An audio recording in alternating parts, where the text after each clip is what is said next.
Hi guys! Ito po si Saire at check up niya ulit ngayon sa kanyang veterinary. Say hi na, dali na. Ayan na ho. Ayan, magpapacheck up na naman po siya para sa kanyang deworming. Ngayon ay paliliguan ko muna siya. Ngayon guys, asikasuhan ko na si Saire. Pupunta kami sa kanyang veterinary para sa kanyang deworming. Kaya guys, abangan po ninyo kami. Paliliguan ko muna siya, tapos pakakainin. Ready na kanyang cage. At kakain muna siya. At ako, pakakainin ko muna yung sarili ko bago ako aalis. Ayan o. Bagong paligo na siya. Fresh na si Saire. Nananahimik siya eh. Papasakoro. Bagong ligo kasi siya eh. So, tingnan mo. Nananahimik na siya oh. Pero pakakainin ko muna ito ng bahagya. Say! Para makatay siya. Say hi! Hey! Handikot na naman! Hoy! Hoy! Marap ka dito! Ayan oh. Ay! Ay! Kinakam! Diyan ka. Oh, diyan ka ha. Huwag ka papasok sa kwarto para matuyo ka na kagad. Saire, hoy. Oh, isusuot mo na ba yung damit mo? Ha? Susuot mo na ba yung damit mo?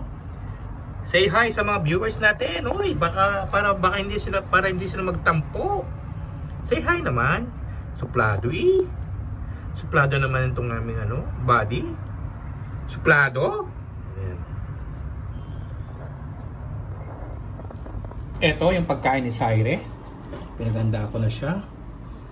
Gravy with chicken. Ayan, tubig. Sawang-sawa na siya sa kanyang kinakain. Kinakainin niya to. Uy, mahal kaya ito. Uy, mahal kaya ito. Sosyalan. Pakainin ko muna ang aming body. Pakainin ko muna sa Saire. O, tingnan nyo. Alam niya eh. Alam niya yung amoy niya. Sanay na yun sa amoy ng kanyang pagkain. I-snap lang niya oh. Kapag naman to'y ginutom, talagang kakainin na niya ito. Kapag siya ay nagutom, talagang no choice siya, kakainin niya ito. Tara, alis na tayo, Saire. Alis na po kami. Ayan. Oh, magpaalam ka na sa kanila, alis na tayo. Oh, pasok ka na sa cage mo, alis na tayo. Nandiyan na si Chris. Oh, diyan ka na muna ha. Relax ka lang dyan, Saya. Relax ka lang dyan ha. Alis na tayo ha. Eto guys, inihintay ko na lang yung kapatid ko at sasamahan niya ako papuntang veterinary. Wawa. Nandiyan siya. Nandiyan na siya oh. Kasi ipapa-deworming na namin siya. Eto guys, aalis na kami ni Saire. Easy ka lang dyan, Say ha. Oh, tingnan mo. Guys, dyan muna kayo. So, easy lang ha. Tingnan nyo. Hindi naman kasi sanay siya eh. Easy ka lang dyan ha. Papunta na tayo sa sa veterinary ha. Eto, nasa baba na kami ng building. Nag-aantay na lang kami ni Saire. Hihintay na lang namin si Chris. Kanyang pagdating. Medyo may kahirapan din. Kapag may sinasama kang alaga pauwi ng Pilipinas, marami kang asakasuhin na papeles niya. Pero okay lang. The best experience ko dito sa Doha, Qatar, kung paano magsama ng alaga pauwi ng Pilipinas.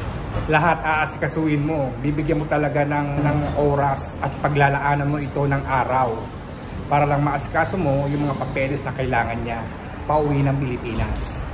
Last week of December kasi ang pag-uwi ko, kaya dapat inaasikaso ko na.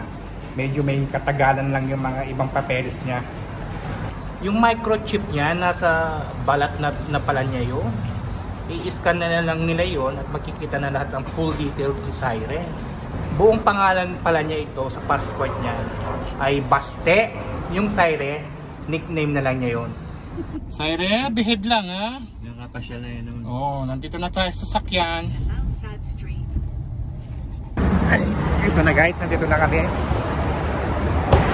Yan o. Exciting! Papasok na kami. Oh, ayun na, madali lang pala eh. Parang inano lang niya yung sa bunganga niya eh, no? O yan, ano naman siya, oh. Saire, ayan na naman siya, oh. Inano lang pala niya yung bunganga niya. Ayan.